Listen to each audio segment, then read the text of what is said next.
किशोरी जी बगल में न हो तो कोई जीव भगवत शरणागति के योग्य नहीं होगा। इसलिए अकेले ठाकुर जी की शरणागति नहीं है, साथ में राधा रानी जरूरी है, साथ में श्री जानकी जी जरूरी हैं। नहीं तो ये तो ठाकुर ठहरे, कब इनमें ठकरास आ जाए कोई ठिकाना है, कोई पता है? अरे नहीं तुम हमारे लायक नहीं हो। पर श्री किशोरी जी बगल में हैं तो कोई जीव नालायक होता ही नहीं, सब जीव इनकी शरणागति के लायक सिद्ध हो जाते हैं। इंद्र का पुत्र जयंत कौआ बनकर आया और उसने बहुत बड़ा अपराध किया, सीता जी के चरणों में ही प्रहार नहीं किया। वाल्मीकि महर्षि तो लिख रहे हैं विददारस तनांतरे, इसने अपनी चोंच और पंजों से श्री किशोरी जी के वक्षस्थल पर प्रहार किया, उससे घाव हो गया, उससे रक्त के कण प्रभु के ऊपर गिरे, तब भगवान की निद्रा भंग हुई। कितना बड़ा भारी अक्षम्य अपराध इस दुष्ट ने किया। लेकिन राम जी उठे और तनिक उनकी भ्रुकुटी टेढ़ी हुई और पूछा कि ये क्या हुआ? तो किशोरी जी ने कहीं ये उसे दंड न दें, क्योंकि यह भी तो मेरा पुत्र ही है। इस करुणा के कारण उन्होंने जयंत का नाम नहीं लिया।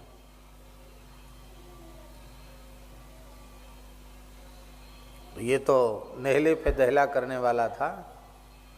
राम जी ने कहा कौन, किस दुष्ट ने ये अभद्रता की, दुस्साहस किसने किया? ये बोला कांव कांव। अच्छा, अपराध फिर सीना जोरी। अब वहां धनुष बाण नहीं था। क्यों नहीं था धनुष बाण?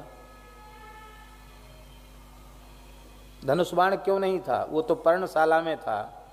क्योंकि एक बार चुनी कुसुम सुहाए, निज कर भूषण राम बनाए, सीत ही पहिराए प्रभु सादर, बैठे फटिक शिला पर सुंदर।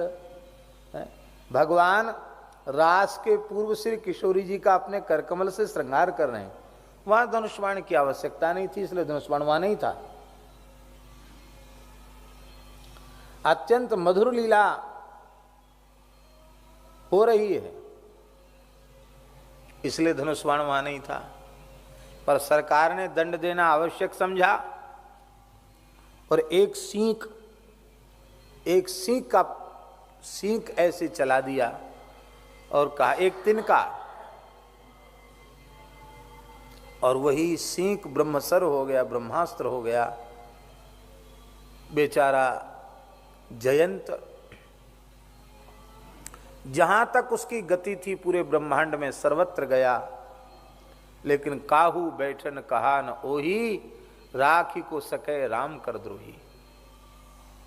ब्रह्मा जी ने भगा दिया, शंकर जी ने भगा दिया, इंद्र ने भगा दिया, सब ने भगाया उसको। भाग यहां से, हमारा लोक भी जल के भस्म हो जाए, चल भाग यहां से। राम जी का प्रभाव देखने चला तो देख लिया ना प्रभाव। राम विरोधी को कोई नहीं बचा सकता है। नारद जी को तो वो चित्त में ही नहीं देता था। वो सोचता था माँ बाबा जी तो रोज आते हमारे पिताजी के दरबार में, नारद जी के प्रति उसकी कोई महत्व बुद्धि नहीं थी। लेकिन नारद देखा विकल जयंता, लाग दया कोमल चित्त संता। जयंत ने नारद जी को नहीं देखा, नारद जी ने जयंत को देखा और उनके हृदय में दया आ गई। क्योंकि संत हृदय नवनीत समाना, कहू कबिन पर कहू न जाना, निज प्रताप द्रवय नवनीता, पर दुख द्रवही संत सुपुनीता। नारद जी द्रवित हो गए, अरे भैया जयंत कहाँ जा रहे हो? व्याकुल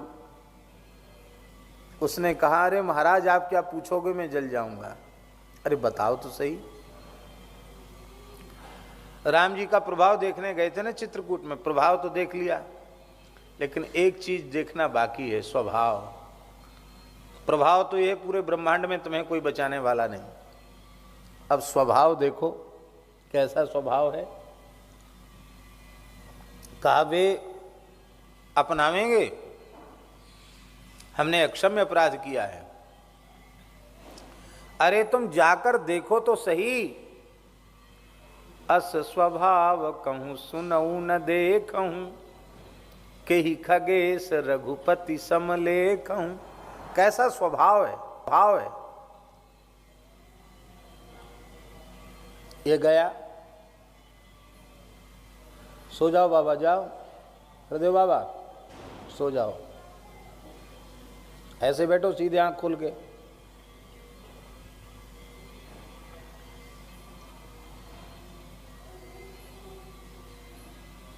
तो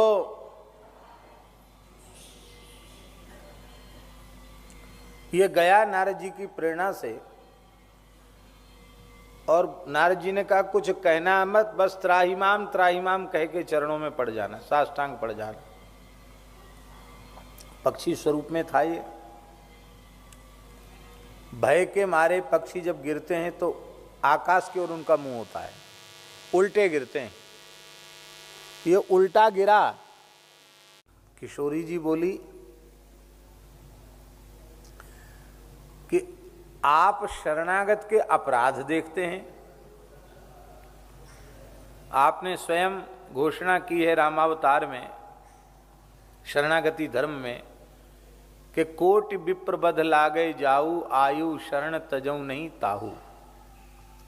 विश्वद्रोह कृत अघजहि लागा, शरण गयो प्रभु तदपि न त्यागा। शरणागत के गुण दोष विचार नहीं करते। फिर ये शरणागत है, इसको आप क्यों अस्वीकार कर रहे हैं? इसको स्वीकार कीजिए, ये शरणागत है। राम जी बोले शरणागति आचार्य के माध्यम से होती है, गुरु के माध्यम से होती है। इसने कौन सा गुरु बनाया? किशोरी जी ने अपना नाम तो नहीं लिया, आचार्य तो स्वयं है ही हैं, पर उन्होंने कहा कि देखो नारद जी इसको मिले कि नहीं मिले, संत ही सदगुरु हैं। और नारद जी ने आपका नाम, आपकी महिमा सुनाई कि नहीं सुनाई? दीक्षा में यही तो होता है, नाम सुनाया जाता, महिमा सुनाई जाती है। तो आपका नाम कान से ही तो सुना होगा, महिमा भी सुनी। बोले ऐसे थोड़ी होता है कि चलते चलते सुन ले तो दीक्षा होगी। बोले नहीं, पूरा पंच संस्कार संपन्न वैष्णव है। रज से मस्तक पर तिलक धारण करते हैं, आपके चरणों की चित्रकूट की रज इसके मस्तक पर लग गई तो तिलक हो गया। तुलसी मेरा ही अंश है, स्वरूप है, मैंने इसका कंठ पकड़ लिया तो इसका तुलसी संस्कार हो गया। मेरी उंगलियों में धनुर्वाण शंख चक्र आदि के चिन्ह हैं, मैंने इसका स्पर्श कर लिया, इसकी छाप संस्कार हो गया। इसके तो सारे संस्कार हो गए, इसको तो आपको अपनाना ही पड़ेगा। राम जी बोले कि अपना तो लेंगे, तुम कह रही हो तो अपना लेंगे, पर मेरा अपराध करे तो मैं क्षमा करूं, ये तो तुम्हारा अपराध है। हमारा अपराध? मेरा अपराध? ये कैसी बात आप कर रहे हो? अरे आपको पता नहीं इसने कितना भयंकर अपराध किया, आपके पयोधर को प्रहार करके क्षत विक्षत कर दिया। किशोरी जी के नेत्र भर आए। बोले आप जगत के पिता हैं, अनंत कोटि ब्रह्मांडों के पिता हैं, तो मैं अनंत कोटि ब्रह्मांडों की माता हूं कि नहीं? और ये मेरा पुत्र है कि नहीं? आपको पता नहीं है, कुपुत्रो जाए तो कुछ दपि कुमाता न भवती। हे प्रभु, छोटे बच्चे के दांत निकलते हैं तो दूध पीते पीते दांतों में खुजली चलती है, तो अपनी मां के पयोधर को दांत से काट देता है। तो मैया इतनी नाराज नहीं होती कि बच्चे की नार मसक दे, उसका गला दबा दे, ऐसा तो नहीं करती मैया। क्या करती है? छोटे बच्चे ने, अबोध बच्चे ने दांत से काट दिया तो उसको अपराध नहीं मानती है, प्रसन्न होती है, बच्चे के दांत आ गए, सी कह करके उस कष्ट को सह लेती है, पर बच्चे पर लाड प्यार में कमी नहीं करती है। प्रभु, संसार की सामान्य माताओं में इतना वात्सल्य होता है, तो मैं वात्सल्य गुण का अगाध समुद्र हूं, मेरे हृदय में जीवों के प्रति कितना वात्सल्य होगा। इसलिए आप अपराध मानो तो मानो, मैं जयंत के अपराध को अपराध नहीं मानती हूं, आपको इसे क्षमा करना ही पड़ेगा, इसको शरण में स्वीकार करना ही पड़ेगा।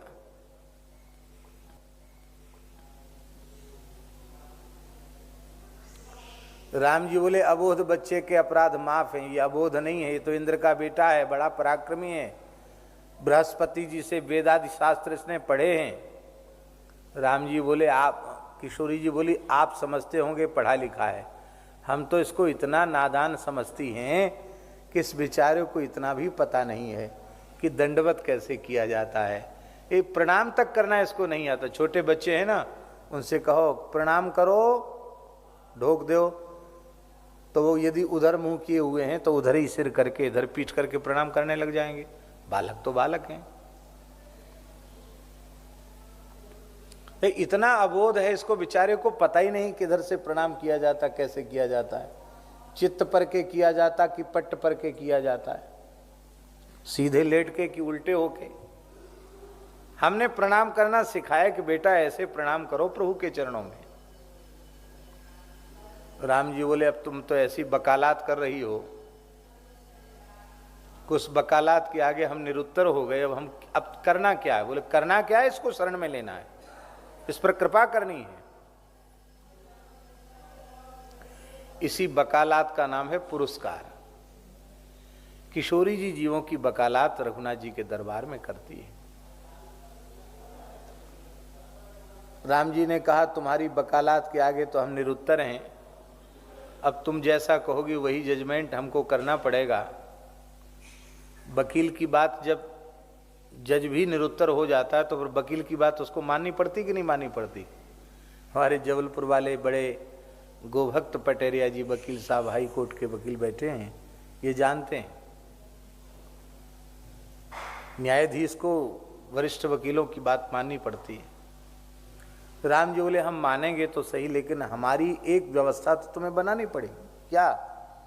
हमारा बाण अमोघ है, हमने इस तिनके को, इस सींक को बाण बनाकर भेजा है, तो ये अपना काम नहीं करेगा तो ये बाण व्यर्थ हो जाएगा, तो मेरी मर्यादा नष्ट होगी।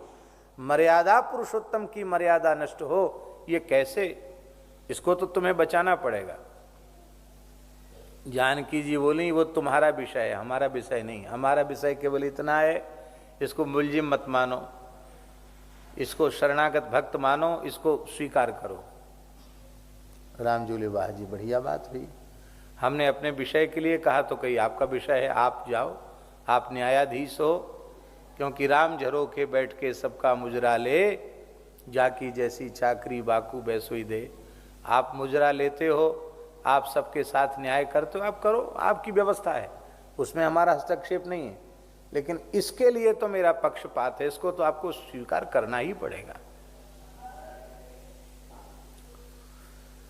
इसी को आचार्यों ने कहा है रामस्य गोष्ठी लघुताकता। राम जी की शरणागति की गोष्ठी को जानकी जी ने हल्की कर दिया। राम जी की करुणा भी हल्की पड़ गई जानकी जी की करुणा के आगे। ऐसी श्री किशोरी जी की करुणा है। पूज्य बक्सर वाले मामा जी का एक पद है, दीदी करुणा कहाँ बिसारी, बड़ा अद्भुत पद है। किशोरी जी की करुणा अद्भुत है, अद्भुत करुणा है। तब राम जी ने व्यवस्था बनाई। वाल्मीकि में लिखा है हिनस्तिस्म सदक्षिणम, उस कौए का एक आंख, एक नैन कर तजा भवानी, एक नेत्र उसने, भगवान ने बाण से उसका फोड़ दिया, तो बाण किसी अंश में चरितार्थ हो गया। इस एक नेत्र फोड़ने का भाव भी है, बड़ा सुंदर भाव है। मानो किशोरी जी ने कृपा की, रघुनाथ जी ने कृपा की, तो इसको एक दृष्टि प्रदान कर दी। अब तक ये भेद देखता था, राम जी को सामान्य पुरुष समझता था, जानकी जी को सामान्य सुंदरी स्त्री समझता था, भेद भरा था इसकी दृष्टि में। अब इसको समझ में आ गया। गिरा अर्थ जल बीच सम, कहियत भिन्न न भिन्न, बंदऊ सीताराम पद जिन्हीं परम प्रिय खिन्न। श्री सीताराम जी दो होकर भी एक हैं, एक होकर भी दो हैं, ये एक ही हैं। ये भाव इसकी समझ में आ गया। एक नयन करता जा भवानी, इसकी भेद दृष्टि, दूसरी दृष्टि जो भेद वाली थी वो समाप्त कर दी। जानकी जी ने कहा आपने मरी व्यवस्था तो बना दी, लेकिन हमारा बेटा, उसको लोग कहेंगे कनवा, काना है ये कहेंगे ना लोग, कहेंगे देखो शरण में तो लिया पर बेचारी की एक आंख तो फोड़ ही दी। राम जी बोले तब ये व्यवस्था तुम बनाओ, इतना हमने किया तो थोड़ा तुम भी करो। जानकी जी ने कहा मैं कृपा करती हूँ इस पर, इसकी आंख तो एक ही रहेगी, पर इतनी जल्दी जल्दी घूमेगी दोनों तरफ कि देखने वाला कोई अनुभव नहीं कर पाएगा कि ये एकाक्षी है, कनवा है। सबको यही लगेगा इसकी दोनों आंख है। कौआ की एक ही आंख होती है, दो आंख कौए की नहीं होती है, पर एक ही उसका नेत्र गोलक इतने जल्दी इधर उधर घूमता है कि आप अनुभव नहीं कर सकते कौआ की एक आंख है। राम जी बोले ये जब तक पास में रहेंगी तब तक किसी दुष्ट को मारने नहीं देंगी, चाहे रावण आ जाए और चाहे कोई आ जाए, किसी दुष्ट को मारने नहीं देंगी। इसलिए जब खरदूषण त्रिसरा आए तो राम जी ने कहा लक्ष्मण जी तुम जानकी जी को लेके कंदरा में चले जाओ। अब हम आपसे पूछते हैं, राम जी को डर था क्या? लक्ष्मण जी कमजोर हैं क्या? और भगवती सीता पराम्बा जिनके उपजे ही जासु अंश गुण खानी, अगणित लक्ष्मी उमा ब्रह्माणी, ऐसी श्री किशोरी जी वो क्या स्वयं शक्तिहीना है क्या? तो कंदरा में छिप जाओ ये क्यों कहा? बोले हम मारेंगे और ये बीच में खड़ी हो जाएंगी। नहीं नहीं हमारे पुत्र हैं, छोड़ दो। लो साहब, लक्ष्मण जी से कहे इनको छिपा के रखो, हमारी लीला हो जाए तब लाना। इसलिए राम जी ने कहा, क्या कहा? तुम पावक मह करो निवासा। क्यों निवास करूं? बोले जो लगी करो निशाचर नासा। तुम पास में रहोगी, मारने दोगी नहीं। तब फिर लीला कैसे बनेगी? बोले आपका प्रतिबिंब हमारे निकट रहेगा। जानकी जी ने कहा हमारा प्रतिबिंब भी किसी को मारने नहीं देगा। हाँ ये और समझ लो, आप व्यवस्था बनाइए लेकिन हमारी छाया के सामने भी आप किसी को मार नहीं सकते। आह धन्य है लंका में किशोरी जी क्या कह रही हैं रावण से। वाल्मीकि रामायण का श्लोक श्रवण करने योग्य है। किशोरी जी कह रही हैं गोकुल धाम में स्पेशली बीमार गौ माताओं की सेवा की जाती है, और गौ माताओं के साथ साथ गोकुल धाम में जैसे नीलगाय करने योग्य है। किशोरी जी कह रही हैं दशग्रीव रावण विदिता सही धर्मज्ञ शरणागत वत्सलः तेन मैत्री भवतु ते यदि जीवितुमिच्छसि। वाल्मीकि का श्लोक क्या कह रहे हैं? विदितः सही धर्मज्ञ। राम जी धर्म के रहस्य को जानते हैं, ये बात पूरे ब्रह्मांड में प्रसिद्ध है। शरणागत वत्सलः, वे शरणागत वत्सल हैं, उनकी शरण में तुम जाओ। ये नहीं कहती जानकी, जानती बड़ा अहंकारी है मेरा बेटा, शरण शब्द से ही नाराज हो जाएगा। मैं पंडित हूं, विद्वान हूं, मैं क्यों शरण में जाऊं? बोले तुम शरण में तो जा नहीं सकते, क्यों? तुम में दीनता है ही नहीं, अहंकार है। तो तेन मैत्री भवतु ते, हमारी इच्छा है कि तुम्हारी मेरे प्रभु से मित्रता हो जाए। तुम हाथ तो मिला लो राम जी से, तो तुम जीवित रह जाओगे, नहीं तो मैं भी, मुझे बड़ी पीड़ा है कि तुम खानदान सहित नष्ट हो जाओ।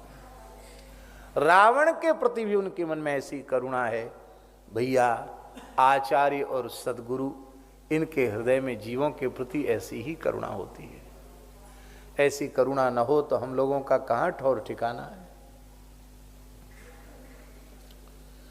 करोड़ों करोड़ों जन्म की माताएं उतना वात्सल्य नहीं दे सकती हैं जितना वात्सल्य आचार्य सद्गुरु जीवों को कृपा पूर्वक प्रदान करते हैं। संसारियों का वात्सल्य संसार में डुबाने वाला होता, संसार से उबारने वाला नहीं होता। किंतु संत सद्गुरु का वात्सल्य जीव को संसार से उबारने वाला होता है।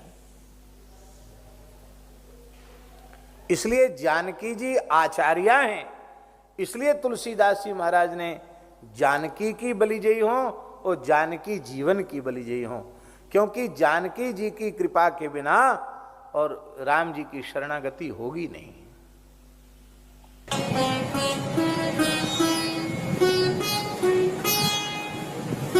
इस वीडियो को लाइक करें, हमारे चैनल को सब्सक्राइब कर बेल आइकन जरूर प्रेस करें।